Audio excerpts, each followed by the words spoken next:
हाय, आज हम सीखेंगे क्वालिटी रिस्क मैनेजमेंट के बारे में। एक शॉर्ट वीडियो बनाने की कोशिश करूंगा। देखेंगे इसको आसान शब्दों में हम कैसे समझ सकते हैं। पहले क्वालिटी रिस्क मैनेजमेंट क्या होता है। तो हम ये नहीं चाहते, कोई भी सोचो हमने एक टैबलेट प्रिपेयर कर रहे हैं, कोई डोसेज फॉर्म प्रिपेयर कर रहे हैं, तो हम ये नहीं चाहते कि उस डोसेज फॉर्म में क्वालिटी वजह से कोई रिस्क आए। फॉर एग्जाम्पल, उस डोसेज फॉर्म में कुछ कंटेमिनेशन हो। कंटामिनेशन से क्या होगा, उसका क्वालिटी चला जाएगा और टैबलेट हमें मार्केट में नहीं भेज सकते। इस वजह से हम ये नहीं चाहते कि उसमें क्वालिटी का कोई भी इश्यू आए। उस इश्यू को हम पहले ही कैसे प्रिवेंट कर सकते हैं। ओके, हम पहले ही कैसे प्रिवेंट कर सकते हैं, वो होता है quality risk management. So how we are going to manage the risk from the which is going to happen on the quality. So उसके लिए स्टेप्स है, एक कहानी में हम देखने की कोशिश करेंगे। सोचे तो ये चाह रही है कि इसके टैबलेट्स बहुत सारा बिके, खूब सारा बिके, और इनका फोकस है क्योंकि ये क्वालिटी पे बहुत फोकस करते हैं, इसलिए कंपनी का नाम भी अच्छा है और उनका प्रोडक्ट्स भी अच्छा है। तो ये नहीं चाहते कि कोई भी रिस्क हमारे क्वालिटी पे आए। जो भी हमारा कंपनी में हम यूज कर रहे हैं टैबलेट, उसमें रिस्क कोई भी हमारे क्वालिटी पे आए, ये नहीं चाहते हैं। तो इसके लिए क्या करेंगे, क्या स्टेप से देखेंगे। हम फर्स्ट स्टेप देखेंगे आइडेंटिफिकेशन ऑफ रिस्क। तो मुझे पहचानना होगा रिस्क कहां से आ सकता है मेरे टैबलेट के क्वालिटी में। मैं टैबलेट बना रहा हूं, टैबलेट के क्वालिटी में रिस्क कहां से आ सकता है, मुझे पहले पहचानना है। तो रिस्क आ सकता है, कहीं से भी आ सकता है। मैं थोड़े एग्जांपल ले रहा हूं। प्रोडक्शन में आ सकता है, लेबलिंग में आ सकता है, स्टोरेज में आ सकता है, ह्यूमन एरर में आ सकता है। ये चार प्रोसेस में रिस्क आ सकता है। प्रोडक्शन में कैसे आ सकता है, सोचो कि आप प्रोडक्शन में एक प्रोसेस है ब्लेंडिंग, जहां हम डिफरेंट चीजों को मिला के, ड्रग एक्सिपिएंट्स को मिला के ब्लेंड करते हैं।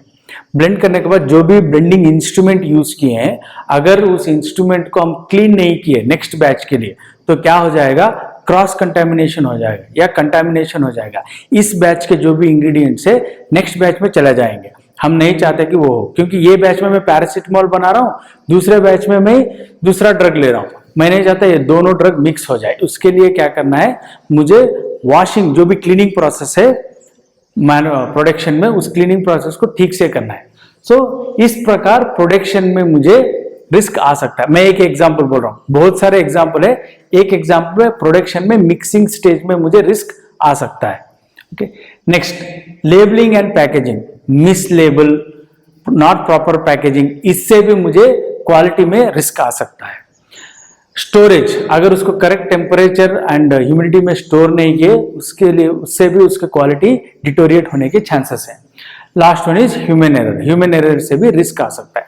Okay, now we are identified the risk. मुझे पता है कि रिस्क इस चार चीज से आ सकता है, लेकिन इस चार में कौन सा ज्यादा रिस्की है, उसके लिए मुझे असेस करना है। नेक्स्ट स्टेज है असेसमेंट। पहले मैंने आइडेंटिफाई किया, अब मैं असेस करूंगा, इन चार चीज को देखूंगा। असेस करने के बाद मुझे पता चला कि प्रोडक्शन प्रोसेस का जो रिस्क है ये हाई रिस्क है। It is categorized as high risk. इसका जो रिस्क है वो हाई है। क्यों है हाई है, बिकॉज क्रॉस कंटामिनेशन हो रहा है। एक ड्रग दूसरे ड्रग में जा रहा है, उसके लिए इसका रिस्क हाई है। यहां पर ऐसा कुछ नहीं हो रहा है, लेकिन वहां पर क्रॉस कंटामिनेशन होने से दो ड्रग मिल रहे हैं, उससे पेशेंट को बहुत ज्यादा नुकसान हो रहा है। इसलिए मैं production process, blending process, mixing process को हाई रिस्क कैटेगरी में असेस करूंगा। असेसमेंट कर लिया मैंने। असेसमेंट मैंने क्या किया, प्रोडक्शन को हाई रिस्क कैटेगरी में डाल दिया। ओके, ये पूरे भी रिस्क है, लेकिन इसको मैं हाई रिस्क कैटेगरी में डाला। अब इसको हम कंट्रोल और मेजर करना है। ओके, इस जो भी प्रोडक्शन प्रोसेस है, उस रिस्क को हमें कंट्रोल और मेजर करना है। कैसे मैं इसको कंट्रोल कर सकता हूं, by implementing strict protocols on equipments. मैं स्ट्रिक्ट प्रोटोकॉल्स रखूंगा।